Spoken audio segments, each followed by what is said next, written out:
Hi, everybody. Today I am joined by Siobhan O Maheny. She has O'Maheny Gardens, and she's going to give us a little talk today about gardening in general and some of the activities that she gets up to in her line of work, and also gardening as we age, as we go into our later life. So thank you very much for joining me today, Siobhan. Lovely. Thanks, Eileen, for having me. Very good. Siobhan, can you tell me when did you first get involved in gardening? Well, I suppose I started really young. My mother was a great gardener and she had a lovely garden. So I think the seed was sown back then, really. I used to be pottering around at home. So when we got married then about 36 years ago, and we had our own place, then we both started getting really interested. So I suppose we started by putting in, trees and shrubs and roses for a bit of shelter. Made lots of mistakes on the way, and I suppose lots had a few failures as well. So I've been gardening really since I was knee high. Yes, that's lovely, Siobhan. And can you tell me about your garden and how this venture got started? Well, I suppose when we're gardening with 30, 36 years. And I suppose when the boys were younger, I didn't have a lot of time. I was working and I was going to matches here and there. So I didn't have a lot of time. But I suppose in the last 6 or 7 years, I really got interested. And I did a course with Helen Dillon in Dublin. She was one of my idols. She was on TV, way back on a gardening program, and Helen really was my idol. So I was lucky enough to be able to do a few classes with her. And I also then, about 5 years ago, I did another course in Wicklow with Jimmy Blake. He runs a plants persons course, so that was once a month for the year, and I really enjoyed that. And I was a computer teacher by by profession, and I was teaching in adult education. And people were asking me, would I give gardening classes? So one day in particular, one lady said to me, Siobhan, would you start these gardening classes? We'd really love it. So I went home, organised the insurance, and never looked back since.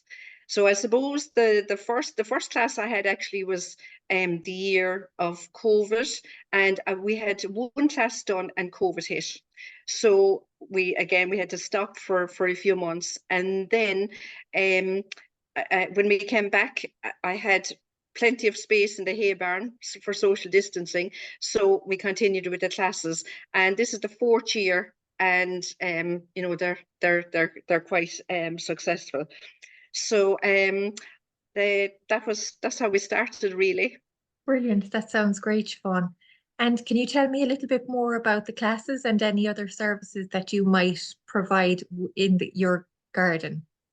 Well, so it started with the classes, but then after that we started opening for groups and tours. So the classes I run, the main course that I run is a yearly course, and it runs for 9 months, one day a month for 9 months.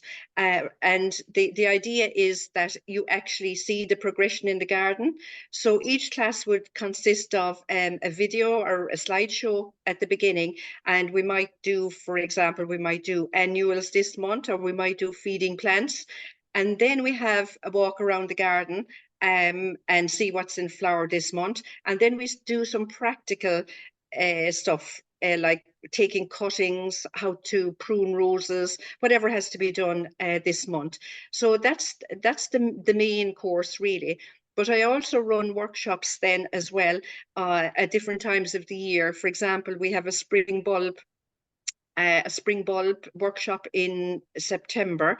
We also have creating your own cut flower garden, which brings you from seed to vase. So that was held last month.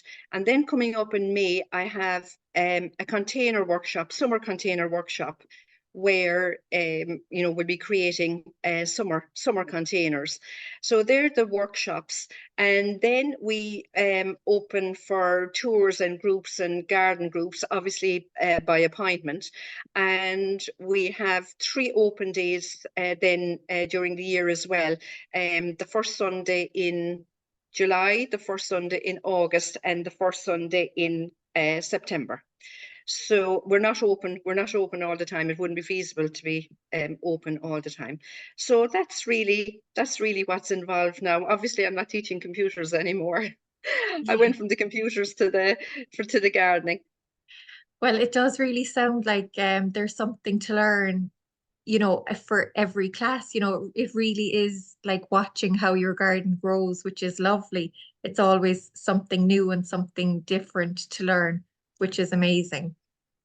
It is even for I suppose even for myself.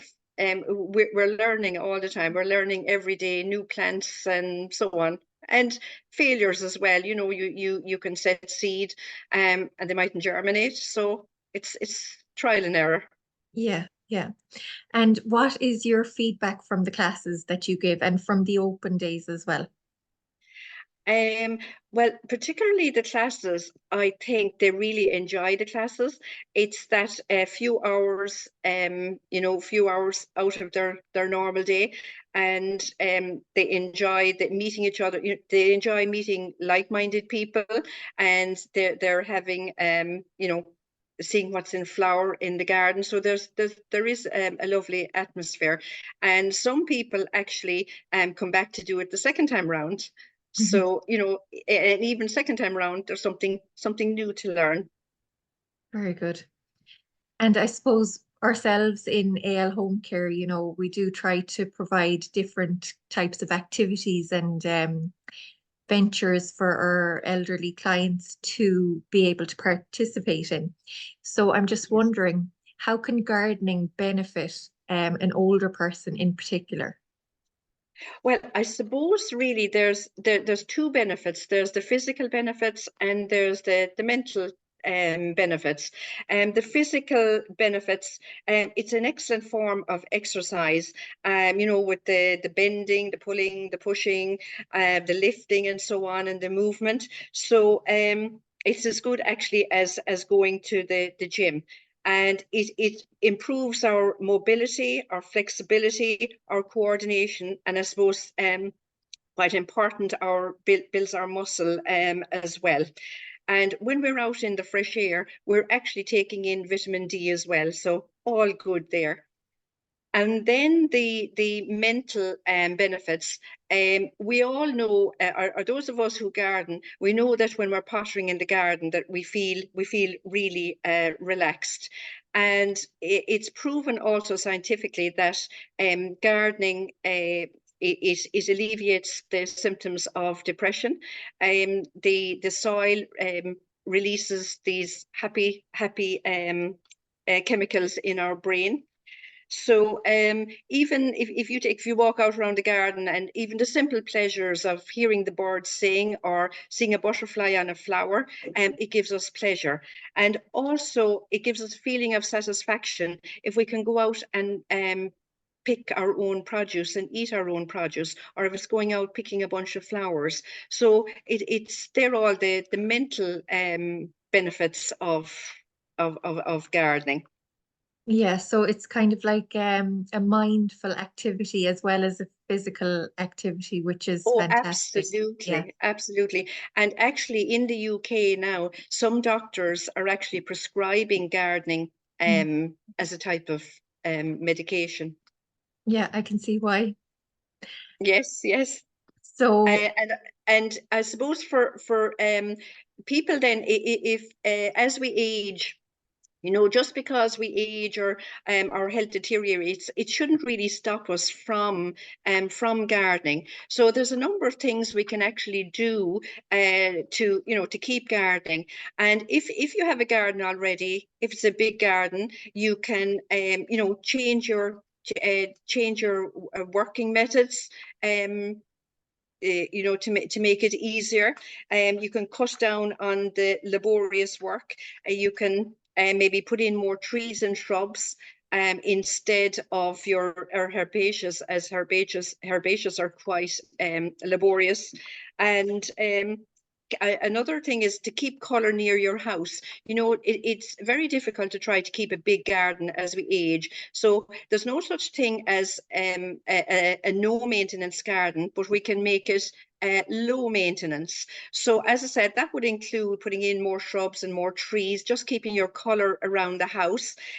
Mulching also to avoid weeding. You can mulch with bark or stone. Again, it will help suppress the weeds. Also use maybe low maintenance plants. Don't have invasive plants in your garden. Low maintenance plants that you won't have to be digging them out, or you don't have to deadhead or cutting back or whatever. And I suppose the big one is raised beds. Raised beds, you know, are really good if we have trouble with our back, or if we have trouble with bending. Or if you have maybe somebody that wants to get into gardening, it's the way to go really as we age, is the raised beds or container gardening as well. You know, we can have a lovely container garden. I actually, one of the girls in my class, her mother, I think she's in her late 80s, and her mobility is quite poor, and she was always interested in gardening, but now she has her window boxes.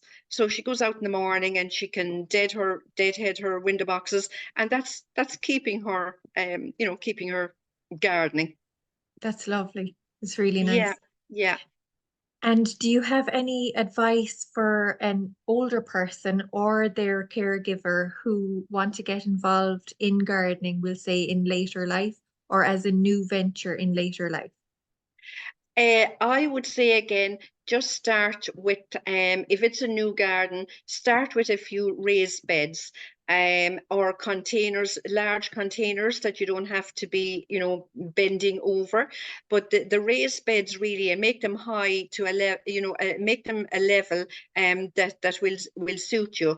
And it is so easy to maintain a raised bed, and you can set whether you're into veg or whether you're into flowers. You can grow anything in your raised beds. And start simple. Don't be trying to grow too much at the same time. If you're starting, just start with maybe a few seeds, something like cosmos that will grow really easily. You know, some seeds can be quite difficult to grow and to germinate. So starting with some simple plants, really, like growing your own cosmos, or maybe growing a bit of lettuce, or growing a few tomatoes. Just start small. That's great And advice, you Siobhan. can increase then, you know, you can Yeah, increase then next year and thereon. brilliant. And my final question, Siobhan, is where can people find out some more information about your garden and about your classes and other services? We omahenygarden.com, www.omahenygarden.com. There's all the information in there. But I'm also on Instagram and Facebook as omahenygarden.com, and I put up pictures, you know, every week of the garden as it is, or maybe plants that are of interest this month or whatever. That's great, Siobhan. Thank you so much for joining me today, Siobhan. I'm sure that our viewers are going to get some great tips and advice, and maybe you might have some bookings for some classes as well from this. So thank you very much for joining me today. Not at all. And thanks, Eileen, for having me. No problem.